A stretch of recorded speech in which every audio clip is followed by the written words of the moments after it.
Give us. All right, Deb, the floor is yours. Okay, got it. So welcome. Thanks for attending, everybody. Getting up kind of early on a Thursday here. And so I'm Deborah Mourray. I've kind of been all over the board job-wise lately. I'm not at Walsh again. I'm in, I'm out. Now I'm out. So, but I'm kind of back doing what I love to do. I have some small clients that I work with. I've got a business in Southfield who owns 2 buildings. I get to go in and organize things and kind of just do the fun stuff. So, thanks for coming. And the topic of our discussion today is, and I'm glad I've got somebody on the call who's read the book. I'm anxious to hear some feedback. So the book is Talking to Strangers. And I just kind of picked it out. I like to pick out something that piques my interest and kind of go get a deeper dive into it. Like, it was kind of confusing when I started reading it. Like, what's going to be the focus of my talk? Talking to strangers, what does that mean? Do we trust them? Do we not? But you're going to find through some of my stories, because I like to tell the stories, because I find through remember with my TED Talk, that's how people remember things, by stories. So I'm going to be sharing some of the stories that our author had. And there's some really pertinent stories in our today world that relate to this book. So let's get started. So one of the biggest points the author talks about in the book is, and the major point, how we have a default to truth. And what he means by that, it's kind of our default condition of being human to assume that others that we're talking to are telling the truth. And, this could make us vulnerable if you think about it. And maybe that's why some people get so caught up in the scam game, because even how outrageous these scams sound, like I know you've heard about, and it's usually an older person, sorry, that they listen to these scams and then, oh, the police are going to come get you, and they won't come get you if you put $3,000 on a Walmart gift card. I'm like, does anybody really fall for that? Well, evidently they do. So, it's kind of that default to truth. As outrageous as the request is, they actually believe it and put money on a Walmart gift card. So, and then we'll talk about in the book, it's also, why can't we tell when the stranger right in front of us is not telling the truth? Like a lot of you said, like, if I meet you and look you in the eye, I'll have a gut feeling whether you're telling the truth or not. Well, that's one of the points the author makes, is that's very true. If the person is telling the truth, we've got a real good meter for yes, they're telling the truth. But what we're not good at is figuring out who's not telling the truth and when that's happening. So again, it's an interesting one.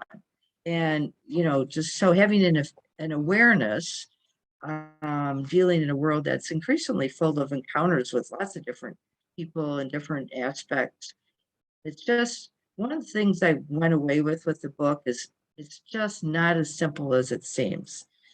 And just about everything warrants curiosity and caution. I think that's the biggest takeaway I got from the book is just be curious. And when something happens in the news, one of the things we don't want to do or think about is not jumping to the conclusions.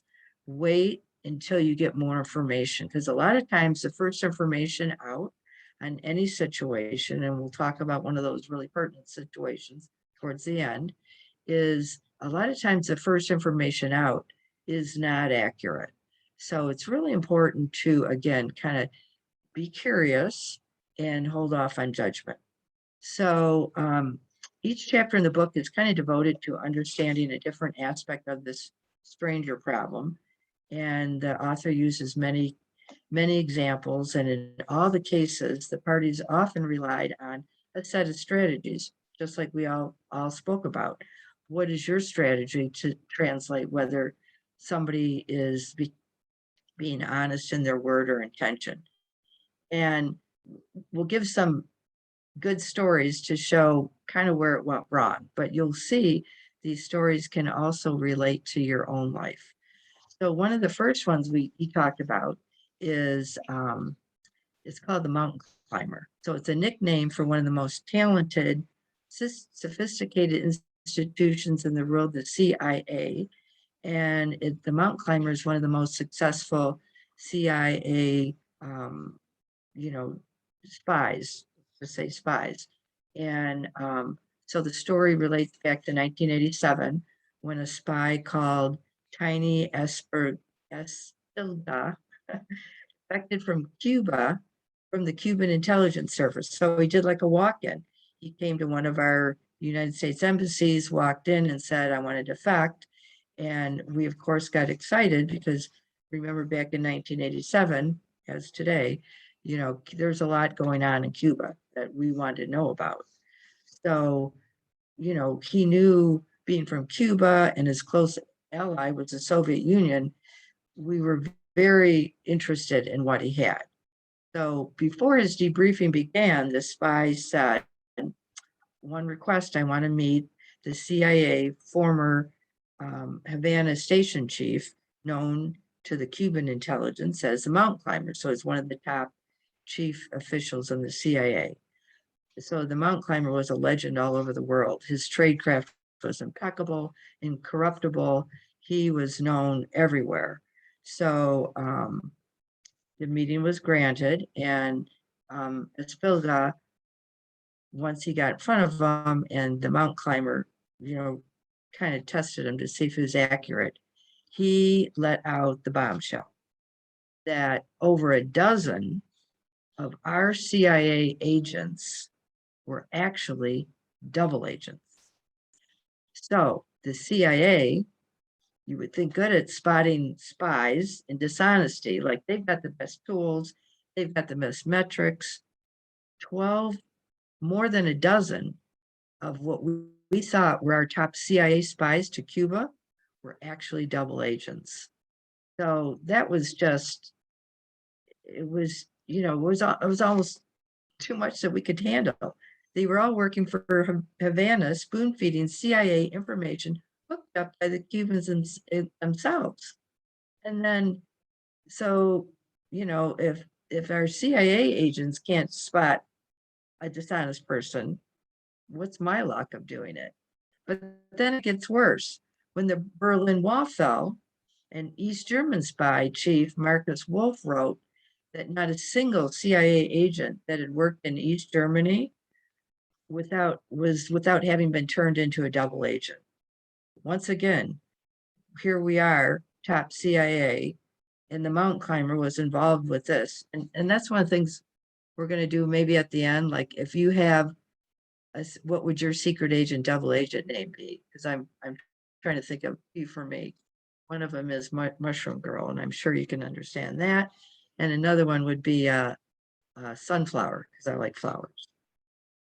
But what was interesting, the supposedly meticulous Eastern Europe division, another division, suffered one of the worst breaches of the entire Cold War when Aldrich Ames, one of the agency's most senior officers at the CIA, turned out to be working for the Soviet Union.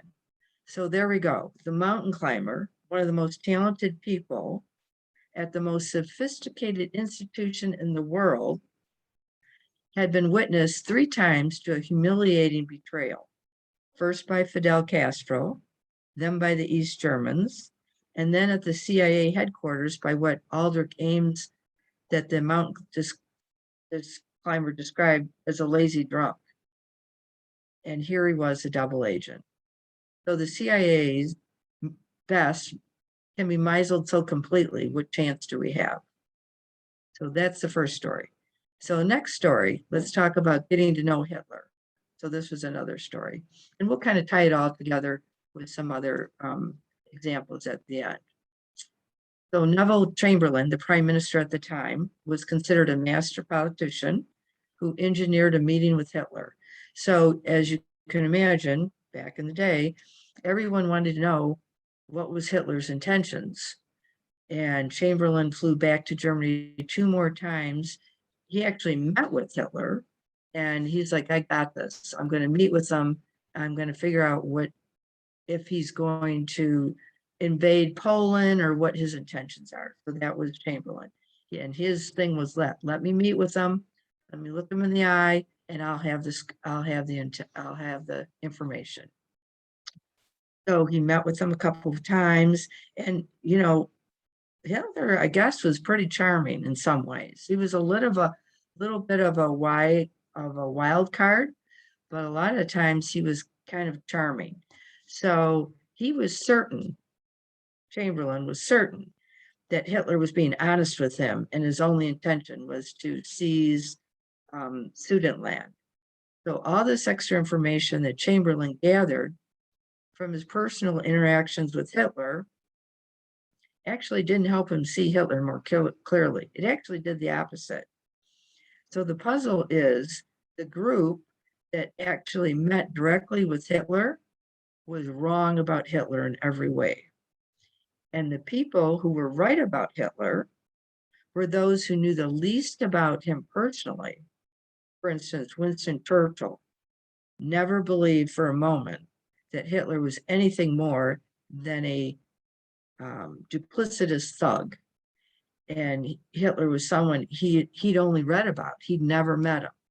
So could all this be a coincidence? Of course, except the same puzzling pattern crops up everywhere. So let's talk about another story. So we're going to talk about judges, for example. So Solomon was a judge faced day in and day out with the same task. He has to assess the character of a stranger, criminal, and decide whether to set bail or not. So was the judge's ability to look the man or woman right in the eyes and give him the truth, like, I'm going to figure this out. So the best answer to the question came from a study conducted by a Harvard economist and 3 elite computer scientists and a bail expert from University of Chicago. So what they did was they developed a computer program. They gathered up the records of over 550,000 defendants brought before arraignment hearings in New York from 2008 to 2013. So of those, they found the human judges of New York released just over 400,000. So they let them go out on bail. And they looked at all the information and determined, these were trustworthy, they'll show up. So then the team built an artificial intelligence system fed in the same information the prosecutors had given the judges in those arraignment cases, the defendant's age and criminal record, and told the computer to go through those 550,000 cases and make its own list of 400,000 people to release. So, who made the best decision? Man or computer? I think we would all like to argue, as human beings, we're a better judge of whether that criminal in front of us is going to be show up or not. So whose list committed the fewest crimes while out on bail and was most likely to show up for their trial date? The results weren't even close. The people on the computer's list were 25% less likely to commit a crime while awaiting trial than the 400,000 people released by the judges. So in the bake-off, man versus machine, machine destroyed man. So to give you a sense of the mastery of the machine, the computer program, when the judges looked at the same group of bad apples, like the top of the bad apples, they didn't identify them as dangerous at all. They released over 48% of them. So when judges make bail decisions, they have access to 3 sources of information, well, more than 3. They have the defendant's record, they have his age, they know his previous cases, they know what happened the last time he was granted bail, where he lives, where he works. They also had the testimony of the district attorney and the defendant's lawyer, and they have the evidence of their own eyes. What is my feeling of this person before? On the other hand, the computer couldn't see the defendant, couldn't hear anything what they had to say in the courtroom. All that it had was the defendant's age and rap sheet. So it had a fraction of information available to the judge, but it did a much better job of making bail decisions. So the puzzle is, how is that meeting a stranger can sometimes make us worse at making sense of that person than not meeting them? So think about it. The CIA officers cannot make sense of their spies. Judges cannot make sense of their defendants, and prime ministers cannot make sense of their adversaries. It's a mess. Like, what are we going to do? So one more story, another good story. Let's talk about the Queen of Cuba. So this was Ana Montes. She had come to the Defense Intelligence Agency, the DIA, from the Department of Justice. She had been selected repeatedly for promotions and opportunities. Her reviews were glowing. She had even received a medal from the director of the CIA. The story: the Cubans planned a deliberate attack, murderous attack on U.S. citizens at the time. U.S. citizens were doing flying missions.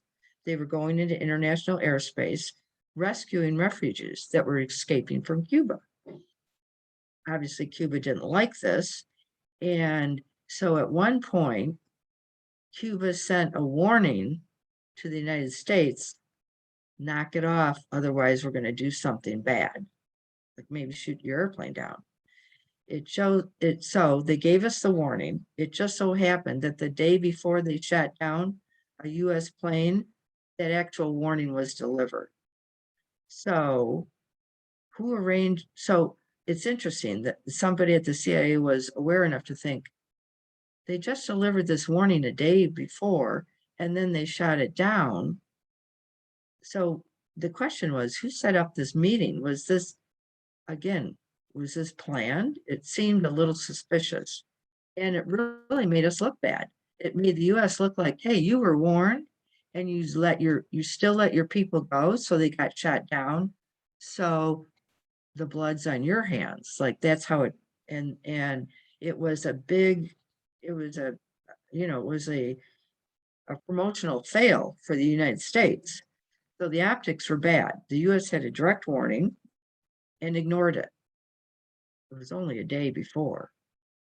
So they started looking into this, and the name that came up with was shocking. It was who arranged this meeting to warn us. It was Ana Montes. She was called the Queen of Cuba because she was such a great spy. She was one of ours, right? A CIA spy for Cuba. And it's like, well, that's interesting. Our top spy had set up this meeting. So Agent Brown, after a deep investigation and information from 2 Cuban intelligence officers that had defected, told them that the Cubans had someone high inside American intelligence. And the only name that connected to all of the aspects of the situation was the Queen of Cuba. She had organized the meeting to warn Admiral Carroll. Agent Carmichael interviewed her and told Brown not to worry. So he interviewed Ana. So don't worry. He was just like, she answered all his questions, and he felt confident she wasn't the double agent. Again, this kind of goes back to, remember, our premise, default to truth. She was believable enough that he said believed her. So then she went back to her office, always forgotten. Until one day, 5 years later, with a little more intelligence and another clue, it was discovered that Ana went home every night and typed up from memory all the facts and insights that she had learned that day at work and sent it to her handlers in Havana. From the day she joined the DIA, she had been a Cuban spy. Now, Anna wasn't a brilliant, amazing spy. A couple of the top CIA officials, in retrospect, said they were never that impressed with her. And they actually, when they found her, she had the codes and the dispatches in her purse. She had a shortwave radio in a shoebox in her closet at home. That's not like high level, deep criminal spy work. There should have been all kinds of red flags raised, because when she said things about the Cuban military that made obviously absolutely no sense, except from the Cubans' perspective, some were convinced she was a terrible analyst, Cuba. Well, she was, because she wasn't working for the US, she was working for Fidel Castro. So, interesting side note. Now, this is one of the interesting side notes I always like. She had a quotation in her cubicle from Shakespeare's Henry V taped to her wall at eye level for all the world to see. Here's the quote. "The king hath note of all that they intend, by interception which they dreamed not of." Now, this is interesting. So this is at least a couple years ago. We had a fraud examiner come in and speak to the accounting students from the FBI. And this is the one thing that he told us that I will never forget. He said, it's interesting, the criminals often have an uncanny way of things that they say, just let things out. Like he told the story of this one criminal that was stealing money and buying racehorses. And all the racehorses he named were like criminal names, like that would highlight that you're stealing money. So, or to put it more plainly, the Queen of Cuba takes notes of all that the US intends by means that all around her do not dream of. So there it was, right in her cubicle, right on the wall, what she's doing. Now, nobody thought about it. Why would they? She was considered a great spy. So the issues with spies is not that there's something brilliant about them. It's there's something wrong with us. Why don't we see this? So then we get into, so Tim Levine, who conducted the experiment, to answer the question called the truth default theory. So he's the one who came up with it. So why are we better at correctly identifying students? We are better at correctly identifying students who are telling the truth. We are much worse at identifying students that are lying. So he had an experiment, the default to truth. So this experiment cracked me up, just think of it. So he invited people to play the trivia game. So the students came in, the instructor is in the room and says, this is a game, it's a trivia game, and you can win good money if you get the answers right. So then all of a sudden the instructor is called out of the room unexpectedly. Now the answers are right there in open sight in an envelope, easily to look at on the desk. So will the students look at the envelope when he calls out? How honest will they be? So looking at the study years later, people looking at the study, well, of course they're going to know it's a setup. Well, again, the students never questioned it. When the instructor went out, came back, and he asked them if they cheated, did they look at the answers? They said yes or no, depending on, whether they were lying or not. And the ones again, and then he played the tapes for other people to look at. And what was interesting was people could easily spot people telling the truth, but they reliably couldn't tell when people were lying. So ones that were, very nervous, and it's kind of clear they were being shady, those were easy to spot. But the ones that were not so nervous and say, no, I didn't lie. No, I would never do that. They had lied. So another experiment, I love these experiments because this one is the one that just cracks me up. So this is called he recruited, this is another one, Stanley Milgram, 1961, called it the obedience experiment, one of the most famous findings in psychology. So he recruited volunteers for a memory experiment. So each volunteer was met by a serious-minded young man, John, who explained they were going to play the role of teacher in the experiment. So John then introduced them to a learner in the experiment. So he would, and then he asked the learner to sit in the other room. Now, the learner was supposedly wired up to a complicated, apparatus that was capable of delivering electrical shocks up to 450 volts. So 450 volts is just shy of the amount of an electrical shock that leaves tissue damage. So kind of serious. So the teacher volunteer was instructed to give the learner a series of memory tasks. And each time the learner failed, the volunteer was to punish him with an ever greater electrical shock in order to see whether the threat of punishment affected someone's ability to perform memory tasks. I mean, just think about it. It sounds pretty outrageous. So as the shocks escalated, the learner would cry out in pain, ultimately hammering on the walls. Now, if the teacher wavered, the instructor urged them, please continue. This experiment requires you to continue. It is absolutely essential you continue. You really don't have other choice. I'm sorry, if he's not remembering, you have to give him a stronger shock. You must go on. The reason the experiment is so famous is that virtually all of the volunteers complied. 65% of them ended up administering the maximum shock. So imagine you're just a normal person called into this experiment, and all of a sudden you're shocking somebody up to 450 level in the other room. Like, who would do that? Everything about the experiment was way more than far-fetched. The electric shock machine didn't actually give shocks.